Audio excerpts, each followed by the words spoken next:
आप देख रहे हैं लाइव 7।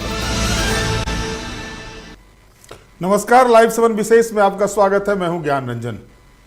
विशेष में आज हम चर्चा करेंगे कि जिस तरह से लगातार ये राजनीतिक गलियारे में चर्चा चल रही थी कि गुरुजी जो अस्वस्थ हैं, उनकी तबीयत ज़्यादा खराब है, वो कहीं भी निकलने के योग्य नहीं निकल सकते हैं, ज़्यादा समय बाहर नहीं दे सकते हैं, और वहीं हेमंत सोरेन जेल में हैं। तो क्या इसके बाद बसंत और कल्पना की जोड़ी, जो मिशन 24 का लक्ष्य है इंडी गठबंधन का, उसकी नैया पार लगा पाएगी?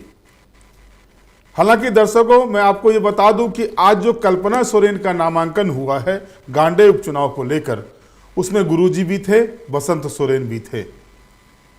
पहले तो ये बात समाप्त हो गई कि बसंत को जिस तरह से ये कहा जा रहा था कि बसंत क्या दरकिनार कर रहे हैं चीज़ों को, तो आज अपनी भाभी के नामांकन में जाके बसंत ने ये साबित किया, बसंत ने ये उपस्थिति दर्ज कराई कि अभी वो हैं, मैदान में हैं।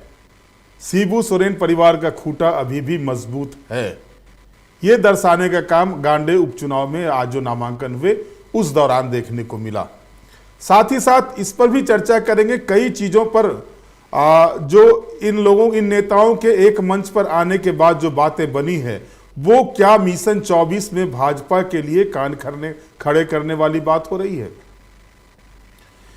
देखिए, कल्पना सोरेन का नामांकन था। कल्पना सोरेन के नामांकन में गुरुजी का पहुंचना, बसंत सोरेन जो पिछले कई कार्यक्रमों से, झारखंड मुक्ति मोर्चा के कार्यक्रमों से, यहां तक कि कल्पना सोरेन की सबसे बड़ी या यूं कहे सबसे बड़ा कार्यक्रम जो हुआ था न्याय उलगुलान महारैली, उसमें भी नहीं जाना, जोबा मांझी के नामांकन में नहीं जाना। इसके बाद से राजनीतिक गलियारे में कई तरह की चर्चाएं थी, लेकिन सारे चर्चाओं पे आज एक तरह से पूर्ण विराम लग गया। लेकिन यह सवाल अभी भी मौजू है कि जिस तरह से गुरुजी अस्वस्थ चल रहे हैं, वो 2-3 घंटे तक एक जगह घर से निकलकर 2-3 घंटे समय नहीं दे सकते हैं। उनका स्वास्थ्य इतना खराब चल रहा है। हेमंत सोरेन जेल में हैं। 24 की रणभेरी बज चुकी है। 24 का चुनाव प्रचार अभियान, जो झारखंड का पहले चरण का 13 तारीख को चुनाव होना है, यानी चौथे चरण में जो झारखंड का पहला चरण हो रहा है, उस चुनाव की रणभेरी बज चुकी है। नामांकन प्रक्रिया समाप्त हो चुकी है। सभी कैंडिडेट मैदान में आ गए हैं। दूसरे चरण का नामांकन भी शुरू हो गया है। तीसरे चरण के लिए अधिसूचना जारी हो गई है नामांकन की, और अब प्रचार अभियान तेज होगा। इस बीच जो जानकारी प्राप्त हुई है, प्रधानमंत्री नरेंद्र मोदी 3 और 4 मई को झारखंड दौरे पर आ रहे हैं। चाईबासा में सभा करेंगे 3 तारीख को सिंहभूम संसदीय सीट के लिए, और उसके बाद लोहरदगा सीट के लिए और पलामू सीट के लिए 4 तारीख को वो चुनावी सभा करेंगे। अब सवाल इस बीच ये उठ रहा है कि जो झारखंड मुक्ति मोर्चा के जो प्रमुख नेता थे, जिसकी नेतृत्व क्षमता ने दिखाया कि एक क्षेत्रीय दल लंबे समय तक किसी प्रदेश में अपने वजूद को मजबूती के साथ जिंदा रखता है, उसमें गुरुजी का नाम सर्वोपरि है। गुरुजी के कारण से झारखंड मुक्ति मोर्चा 4 दशक से भी ज्यादा समय से, एकीकृत बिहार के समय भी और अलग राज्य बनने के बाद भी, झारखंड में मजबूती के साथ टिका रहा। यह बहुत कम जगहों पर देखा जाता है कि 4 दशक 5 दशक तक कोई क्षेत्रीय पार्टियां जो है सो इतने दिनों तक स्टेबल रहती है उस क्षेत्र में। ये गुरुजी का, यूं कहें गुरुजी का जो मंत्र था या गुरुजी के जो अपने कार्य थे, उसके द्वारा वो उन्होंने अपने पार्टी को इतने लंबे अरसे तक चलाया। और जब उम्र के उस पायदान पर जब पहुंचे, तो गुरुजी ने अपनी जिम्मेवारी अपने दूसरे पुत्र, बड़े पुत्र तो स्वर्गवासी हो गए थे दुर्गा सोरेन जी, दूसरे पुत्र हेमंत सोरेन के हाथ पर, कंधे पर दिया, और हेमंत ने उस बागडोर को इस मजबूती के साथ आगे बढ़ाया कि वो आपने देखा कि 2014 में 18 सीटों वाली झारखंड मुक्ति मोर्चा 2019 के चुनाव में 30 विधानसभा की सीट जीतकर झारखंड की सबसे बड़ी पार्टी बन जाती है।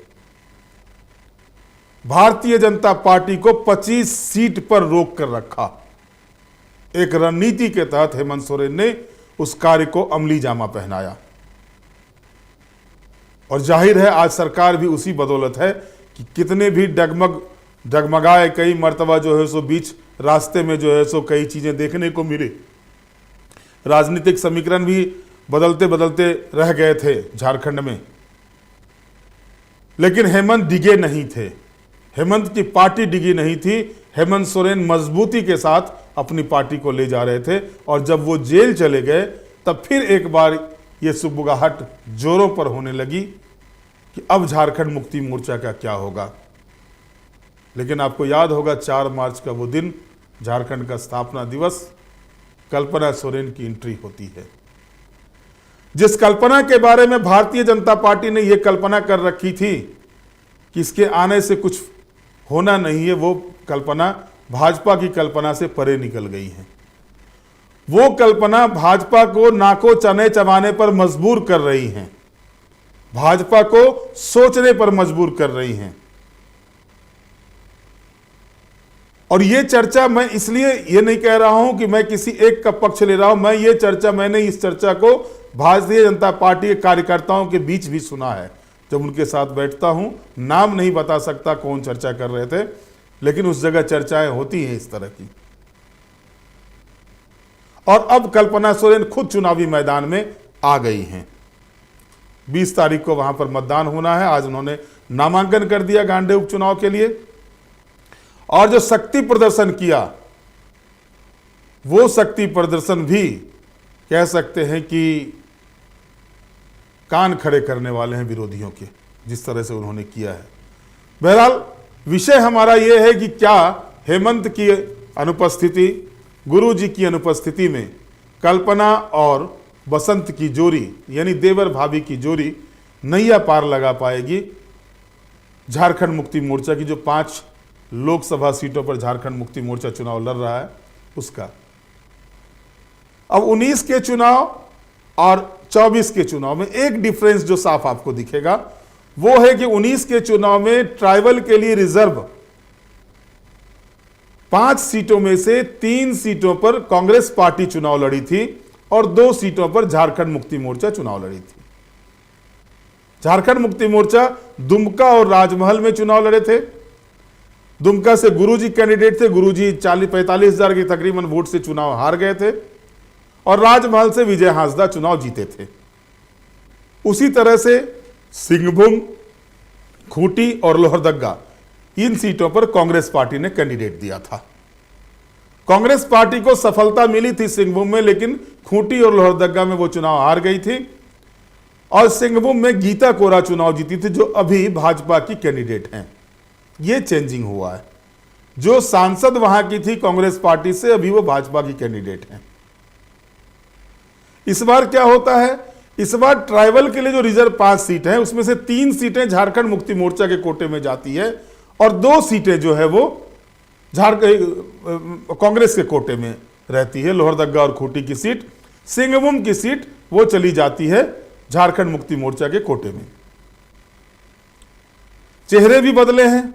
जोगा मांझी है, नया चेहरा है सिंहभूम के लिए, लोकसभा के लिए वो चुनाव लड़ रही है, पहली मर्तबा लोकसभा का। हालांकि 5 बार की विधायक हैं वो वहां से, मनोहरपुर से।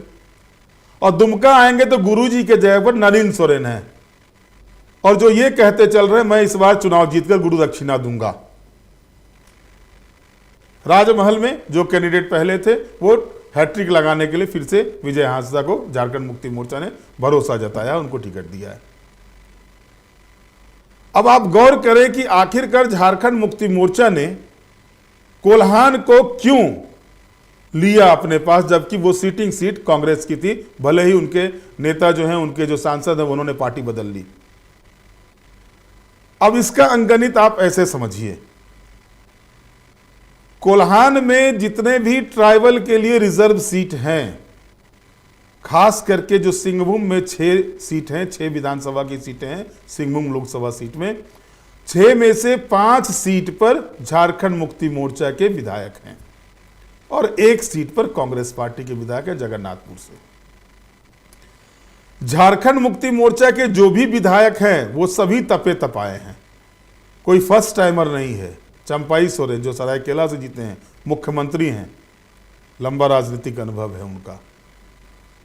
दीपक बिरुआ 3 टर्म के विधायक है, जोबा मांझी 5 टर्म के विधायक है, नीरल पूर्ति 2 टर्म के विधायक हैं, सुखराम उनका भी जो है सो पहला नहीं है, वो भी संभवतः दूसरा या तीसरा टर्म है उनका।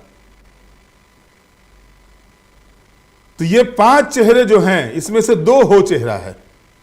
जिस हो जनजाति की आबादी सिंहभूम में रिजल्ट को फाइनलाइज करती है, रिजल्ट पर अपनी छाप छोड़ती है, वहां पर 2 विधायक उसके दीपक बिरुआ और नीरल पूर्ति हो जनजाति से हैं। संथाल जनजाति से मुख्यमंत्री चंपाई सोरेन, जोबा मांझी और सुखराम उरांव, ये 3 हैं। हो जनजाति मेन फैक्टर है, लेकिन ऐसा नहीं है कि वहां पर उरांव की संख्या नहीं है। और यही वजह थी कि लगातार चाईबासा जिला झारखंड मुक्ति मोर्चा के द्वारा जब ये मधु कोरा की पत्नी गीता कोरा वहां पर सांसद थी, लगातार ये कहा जा रहा था कि इस बार के चुनाव में सिंहभूम की सीट झारखंड मुक्ति मोर्चा के कोटे में आने चाहिए। और 2022 से ही ये डिमांड चल रही थी, और उस डिमांड के बाद से ही ये बातें चर्चा में थी कि गीता कोरा अपना पाला बदलेंगी, क्योंकि उनको लग गया था कि जो स्थिति बन रही है चाईबासा में वो उनके फेवर में नहीं जा रहा है इंडी गठबंधन में। और अंतिम समय में फरवरी के महीने में आकर उन्होंने अपने आप को चेंज किया, भाजपा में शामिल हो गई, भाजपा ने उन्हें टिकट भी दे दिया। अब सवाल यह उठ रहा है कि इन क्षेत्रों में क्या होगा। देखिए, जोबा मांझी जिस दिन नामांकन की थी, कल्पना सोरेन वहां गई थी। कल्पना की जो हुंकार हुई थी वो चर्चा का विषय बना था उस दिन चाईबासा संसदीय सीट के लिए। और जिस कॉन्फिडेंस के साथ कल्पना सोरेन पब्लिक के बीच जा रही हैं, लोगों के बीच जा रही हैं, वो कॉन्फिडेंस ये बताने के लिए काफी है कि जो एक कमी आई थी हेमंत सोरेन के जेल जाने के बाद, उस कमी को लगभग कल्पना सोरेन ने अपनी नेतृत्व क्षमता से भर दिया है। और जिन मुद्दों को उठा रही है ट्राइबल क्षेत्रों में, वो मुद्दा गले की फांस भाजपा के लिए बनता जा रहा है। वो मुद्दा क्या है? युवा को आज ही जैसे उन्होंने जो भाषण दिया, योद्धा परिवार से हूं, आंदोलन करने वाले आंदोलनकारियों के परिवार से हूं, वैसे शख्स की बहू जिसको लेकर के झारखंड के लोग, झारखंड के आदिवासी समुदाय आज भी गर्व महसूस करते हैं, यानी गुरुजी के बारे में। उस युवा की पत्नी हूं जिसके बारे में हमेशा झारखंड का भविष्य कैसे सुरक्षित किया जाए, झारखंड के लोगों को कैसे आगे बढ़ाया जाए, उसकी पत्नी हूं। और युवाओं में जो आक्रोश वो अपने भाषण के दौरान बताती हैं कि हेमंत के जेल जाने के बाद जो आदिवासी युवाओं में आक्रोश हुआ है, वो कहीं ना कहीं जो है सो भारतीय जनता पार्टी की जो रणनीति चल रही है, उस रणनीति में कहीं ना कहीं क्वेश्चन मार्क लगा रहे हैं, प्रश्नवाचक चिन्ह लगा रहे हैं। कारण यह है कि 2011 की जनगणना के हिसाब से अगर आप देखेंगे 26.2% ट्राइबल झारखंड में हैं। और खास करके वो क्षेत्र जो रिजर्व है, अगर उसमें आप देखेंगे तो चाईबासा में 67% ट्राइबल, खूंटी में 62% ट्राइबल, दुमका में 40% करीबन ट्राइबल, राजमहल में 40% करीबन ट्राइबल, लोहरदग्गा में भी लगभग 35-40% ट्राइबल। तो इन क्षेत्रों को अगर आप देखते हैं जो पूरी तरह से ट्राइबल वोटर्स पर निर्भर है, ट्राइबल वोटर्स ही भाग्य विधाता हैं उन क्षेत्र के, वहां पर क्या बसंत और कल्पना की जो जोड़ी चलेगी, जो स्टार प्रचारक है दोनों पार्टी के, दोनों देवर भाभी जो कमान अभी झारखंड मुक्ति मोर्चा को लेकर निकली हैं, और आज से जब बसंत उनके साथ हो गए हैं तो कह सकते हैं कि 2-2 4 हाथ हो गए, 2 दिमाग हो गए, 2 लोग सोचने वाले हो गए। ये बसंत की भी अग्नि परीक्षा है, कल्पना की अग्नि परीक्षा है, चंपाई सोरेन की अग्नि परीक्षा है कि क्या वो हेमंत सोरेन के मुख्य धारा में नहीं रहने के या उनकी अनुपस्थिति में क्या वो पार्टी की मजबूती को या पार्टी के जनाधार को बरकरार रख पाते हैं। आगे बढ़ाने की बात तो दूर, जो एक लकीर हेमंत सोरेन ने पिछले विधानसभा चुनाव में खींची है, और वो लकीर खुद ब खुद उस लकीर को पार कर जाएंगे जो अभी 1 सीट झारखंड मुक्ति मोर्चा के पास है। अगर वो 1 कदम भी आगे और बढ़ जाते हैं तो ये भाजपा के लिए जो 14 का 14 सपना लेकर चली हुई है भाजपा, जो दम भर रही है कि 14 की 14 सीटें हम जीतेंगे, उसके लिए बड़ा ब्रेकर का काम करेगा। पिछले विधानसभा चुनाव में जिस तरह से सरपट पूरी तरह से सुपड़ा साफ कर दिया गया, 28 में से 26 विधानसभा की सीटें इंडी गठबंधन के पास आई और 23 सीटें झारखंड मुक्ति मोर्चा उसमें से जीतती है और भाजपा के हाथ में सिर्फ 2 सीट रह जाते हैं, 2 सीट मिलते हैं भाजपा को। तो उसी समय कान खड़े हो गए थे और उसके बाद से लगातार किस तरह से ट्राइबल वोटर्स को मोबिलाइज किया जाए, ट्राइबल वोटर्स को अपने पक्ष में किया जाए, इस रणनीति के तहत भारतीय जनता पार्टी काम कर रही थी। प्रदेश अध्यक्ष भी भारतीय जनता पार्टी ने जो है अभी एसटी समुदाय के बाबूलाल मरांडी जी को बनाया है। तो ये सारे चीज पर सब कुछ का एक ही जवाब होगा कि हेमंत की अनुपस्थिति में क्या बसंत सोरेन और कल्पना सोरेन पार्टी को और आगे ले जाएंगे, लोकसभा चुनाव में क्या दृश्य बदलेगा। और कोल्हान और संथाल में अपने कैंडिडेट देने के पीछे झारखंड मुक्ति मोर्चा की रणनीति भी यही है। संथाल एक ऐसा क्षेत्र है जहां पर गुरुजी आज भी सबसे बड़े नेता हैं, झारखंड के तो हैं ही लेकिन संथाल में उनसे बड़ा नेता नहीं है कोई। आज भी संथाल के लोग गुरुजी को की पूजा करते हैं, गुरुजी को सम्मान देते हैं, गुरुजी की बातों पर भरोसा करते हैं। वहां पर तीर कमान चलता है। आज के दिन भी कई विधानसभा क्षेत्र है जहां पर तीर कमान ही देखते हैं लोग, जानते तक नहीं है और जो चुनाव चिन्ह होते हैं उस पर उतनी जानकारी भी लोगों के पास नहीं है। तो ऐसी स्थिति में जो गुरुजी की विरासत है और जिसे हेमंत ने आगे बढ़ाया था, उस विरासत पर अब जब कल्पना उस विरासत को आगे लेकर चलने का काम शुरू की हैं, बसंत सोरेन उसमें उनके सारथी बन रहे हैं, बसंत सोरेन साथ चल रहे हैं। तो गुरुजी का जो जमीन है उस जमीन में और फसल लहलहाएगा कल्पना और बसंत के नेतृत्व में, यह देखना दिलचस्प होगा। साथ ही साथ दुमका में क्या होगा, क्योंकि दुमका में गुरुजी की बड़ी बहू ही कैंडिडेट है भारतीय जनता पार्टी यानी विरोधी दल से। लेकिन जिस तरह से दुमका प्रवास के दौरान बसंत सोरेन ने अपनी भाभी को लेकर बयान दिया था, भाभी जी घर पर है, यहां जो है सो चुनाव में कोई भाभी और देवर नहीं होता, कोई बाप बेटी नहीं होती, चुनाव होता है। जो पार्टी का जो निर्देश होगा वो उस हिसाब से काम करेंगे। यहां पर वो पार्टी के लिए काम करेंगे, परिवार के लिए नहीं, परिवार के लोग के लिए नहीं। साथ ही साथ उन्होंने ये भी कहा था कि वो आंदोलनकारी परिवार के हैं, अभी उनका खून ठंडा नहीं हुआ है। गुरुजी अस्वस्थ हैं, ये सही है, उन्होंने जो कहा था गुरुजी अस्वस्थ हैं, सही है, उम्र के उस पायदान पर है कि उतना तेज नहीं चल सकते हैं, उतना समय नहीं दे सकते हैं चुनाव प्रचार में। लेकिन कोशिश होगी कि उनको 1-2 सभाओं में ले जाया जाए, इस पर भी झारखंड मुक्ति मोर्चा काम कर रही है।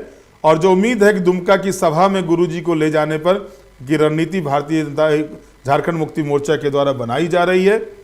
साथ ही साथ कोल्हान की सभा में भी उनको ले जाने की रणनीति झारखंड मुक्ति मोर्चा के द्वारा बनाई जा रही है। जैसे आज उनको ले जाया गया कुछ देर के लिए ही सही, जो गिरिडीह में जो सभा हुई गांडे उपचुनाव को लेकर के, वहां कुछ देर के लिए गुरुजी को ले जाया गया। तो इस रणनीति पर जो है सो काम चल रहा है। और इस रणनीति पर जो काम चल रहा है, अगर गुरुजी पहुंचते हैं, गुरुजी को किसी तरह से दुमका ले जाया जाता है, तो आज भी उनके एक आवाज जो है सो, भले पिछला चुनाव वो हार गए, वो एक अलग विषय होता है, चुनाव हारना और जीतना अलग विषय होता है, लेकिन जनाधार अगर देखिएगा तो जनाधार आज भी संथाल परगना में अगर है तो किसी एक पार्टी का अगर सबसे ज्यादा जनाधार है तो वो झारखंड मुक्ति मोर्चा है।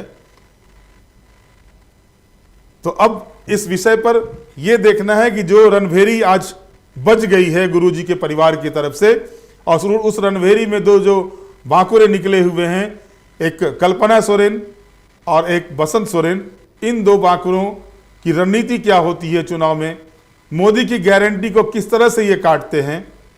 चंपई सोरेन की जो अग्नि परीक्षा है मुख्यमंत्री रहते हुए, वो जो उनका एक टाइगर का नाम था, टाइगर चंपई सोरेन के नाम से हैं, तो वो क्या गुल खिलाते हैं, वो क्या कर पाते हैं, क्योंकि सिंहभूम में खास करके उनकी प्रतिष्ठा दाव में लगी हुई है। वो उसी संसदीय क्षेत्र के विधायक है, जिस संसदीय क्षेत्र में सिंहभूम संसदीय क्षेत्र के ही वो विधायक है।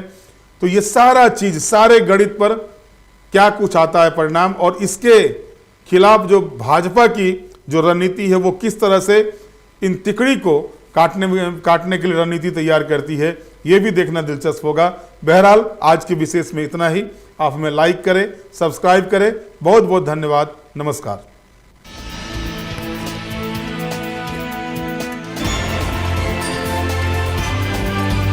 आप देख रहे हैं लाइव 7।